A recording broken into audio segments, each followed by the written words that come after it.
Side खबरों के लिए सब्सक्राइब करें फ्लेम मीडिया और उसके बाद बेल आइकन को प्रेस करें ताकि सबसे पहले आपको मिले एक्सक्लूसिव खबरें।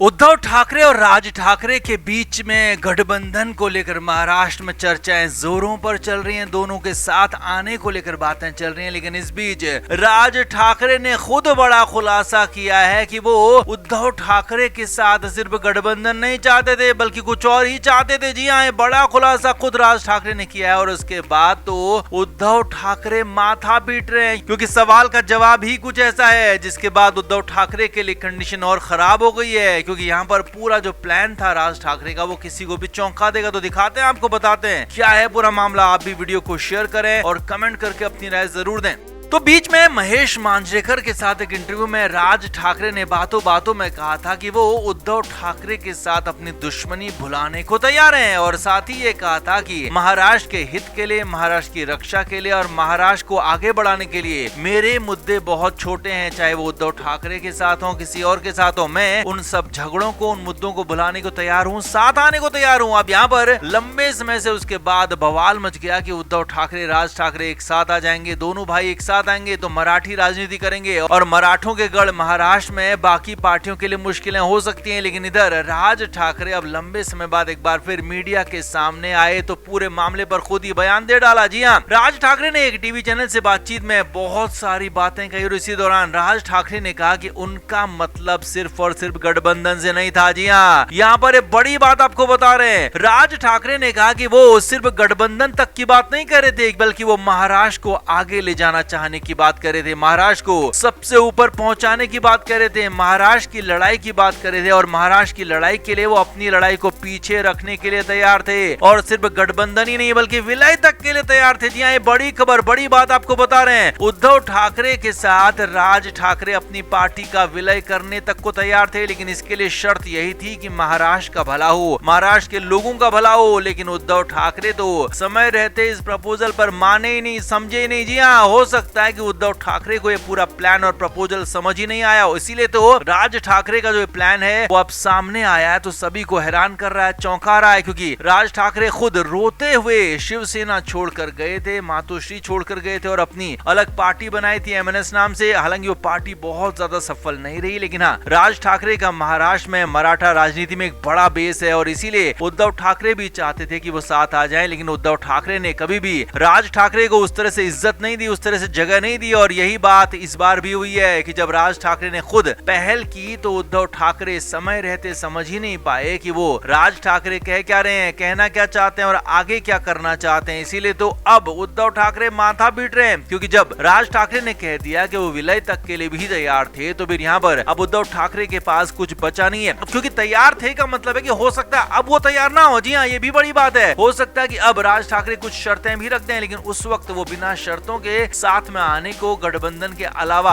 आगे बढ़ने को, जबकि विलय तक के लिए भी तैयार थे। लेकिन तब उद्धव ठाकरे के समझ में बात आई नहीं है और इसीलिए अब उद्धव ठाकरे को जो बात समझ में आई होगी तो अपना माथा पीट रहे होंगे, अपने चेलों को, अपने चेले चपाटों को, अपने करीबियों को गुस्सा कर रहे होंगे, उनको दिखा रहे होंगे उनकी औकात की आखिर तुम लोगों ने सही बात मुझ तक क्यों नहीं पहुंचाई। अब जो भी हो, लेकिन हाँ, ये बात साफ है कि राज ठाकरे ने पहल जरूर की थी और उद्धव ठाकरे की तरफ से एक बार फिर हमेशा की तरह उस पर वैसा कोई ठोस जवाब नहीं दिया गया। लिहाजा ये फिलहाल मामला पाइपलाइन से आगे बढ़ता हुआ दिख नहीं रहा है, लेकिन उम्मीद यही की जा रही है महाराष्ट्र में कि फिलहाल दोनों पार्टियां एक साथ आ जाएंगी। लेकिन उद्धव ठाकरे के हालात देखकर, उनकी कंडीशन और उनके बर्ताव को देखकर लगता नहीं है कि वो राज ठाकरे के साथ काम कर पाएंगे। तो आप क्या मानते हैं, आप भी कमेंट करके जरूर बताएं, वीडियो को शेयर भी करें।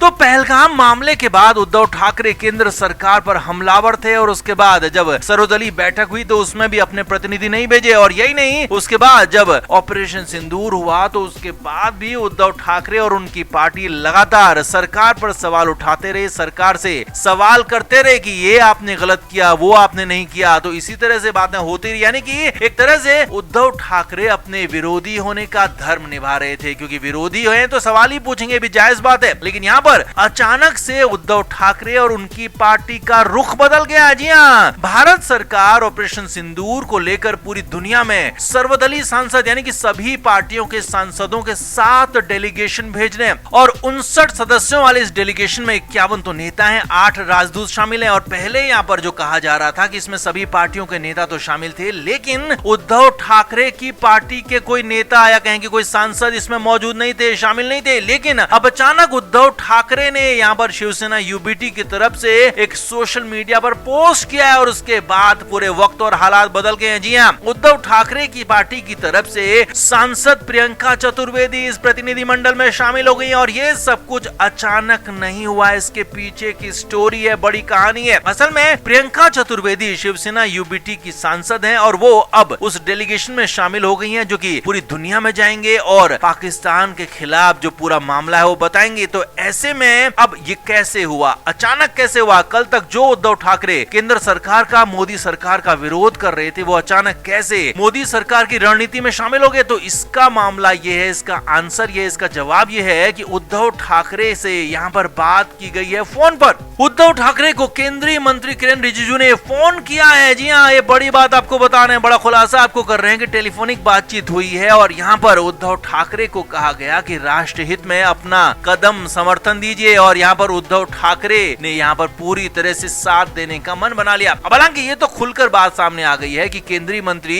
किरण रिजिजू ने उद्धव ठाकरे से फोन पर बात की और उन्हें कहा कि इस डेलीगेशन में आपको भी शामिल होना चाहिए और इसीलिए उन्हें भी साथ में जाना चाहिए। अब ये बात तो सामने आ गई है कि वो मान गए, लेकिन अंदर खाने क्या बात हुई, अंदर खाने क्या ऐसी बात हुई कि जिससे उद्धव ठाकरे अचानक बदल गए, रातों रात यू टर्न ले लिया? तो हम आपको बताते हैं। अंदर खाने की खबर ये है कि हो सकता है कि बीजेपी के साथ उद्धव ठाकरे की कोई डील हो गई हो। जी हाँ, शिवसेना उद्धव ठाकरे वाला जो गुट है वो लंबे समय से बीजेपी के साथ डील की कोशिश कर रहा था, अंदर खाने बातचीत की कोशिश कर रहा था, लेकिन बात बन नहीं रही थी क्योंकि उनके पास में शिवसेना शिंदे गुट मौजूद था। लेकिन इधर महाराष्ट्र में छगन भुजबल को जब से मंत्री बनाया गया है तो उद्धव ठाकरे एकनाथ शिंदे पर हमलावर हैं और उसके बाद से लगातार ये माना जा रहा था कि एकनाथ शिंदे कहीं ऐसा न हो कि अलग हो जाएं, क्योंकि वो लगातार पहले भी छगन भुजबल का विरोध करते रहे हैं और यहाँ तक कहा था कि उन्होंने छगन भुजबल जैसों के साथ हम काम नहीं कर सकते हैं, इसीलिए उद्धव ठाकरे का साथ छोड़ा था। तो यहाँ पर उद्धव ठाकरे यही सवाल उनसे पूछ रहे हैं कि अब तो छगन भुजबल आपके साथ आपके मंत्रिमंडल में शामिल है, तो अब आप क्या करेंगे? यानी कि शिंदे गुट को फंसा दिया है पूरी तरह से उद्धव ठाकरे ने। वहीं दूसरी तरफ बीजेपी के साथ डील की खबरें आ रही है, तो यहाँ पर वाकई में महाराष्ट्र में कुछ नया हो सकता है, कुछ बड़ा हो सकता है, इसीलिए ये सारी बातें यहाँ पर हो रही हैं और इसीलिए तो कहा जा रहा है कि जो उद्धव ठाकरे मान नहीं रहे थे, कड़ी कोशिशों के बाद भी समझ नहीं रहे थे, अचानक से एक फोन कॉल में कैसे बदल गए, कैसे वो सरेंडर वाले मूड में आ गए, कैसे ये सब कुछ हो गया? तो इसका जवाब यही है कि कुछ न कुछ तो अंदर खाने हुआ है, कुछ न कुछ तो खिचड़ी पकी है, कुछ न कुछ तो यहाँ पर उद्धव ठाकरे को बातचीत के दौरान भरोसा दिया गया है, उसी के बाद उद्धव ठाकरे माने। तो देखना यह होगा कि अब अगले कुछ दिनों में क्या यहाँ पर नया डेवलपमेंट होता है, उसके बाद ही तय होगा कि उद्धव ठाकरे के साथ क्या डील हुई है। तो आपका इस पर क्या कहना है, आप भी कमेंट बॉक्स में जरूर बताएं, वीडियो को शेयर भी करें और हाँ, वीडियो को लाइक करना बिल्कुल ना भूलें।